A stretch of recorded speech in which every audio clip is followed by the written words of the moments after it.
Welcome বন্ধুরা, welcome back to my channel Mimi simples life blog and child education.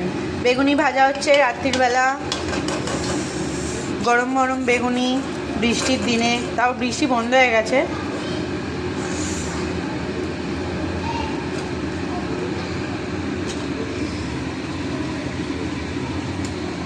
দেখো কিভাবে করছি।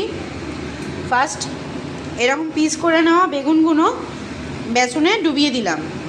এই বেসনটার মধ্যে থেকে আস্তে করে লাগিয়ে নিয়ে ঠিক ওপর দিকে ধরে বাটিটার মধ্যে আস্তে করে ধরে এরমভাবে লাগিয়ে নিচ্ছি। এরপরে আমি তেলে সঙ্গে সঙ্গে দিয়ে ফেলছি। দেখো এক্ষুনি আস্তে আস্তে তোমার বেগুনিটা ফুলে উঠবে। ঠিক আছে,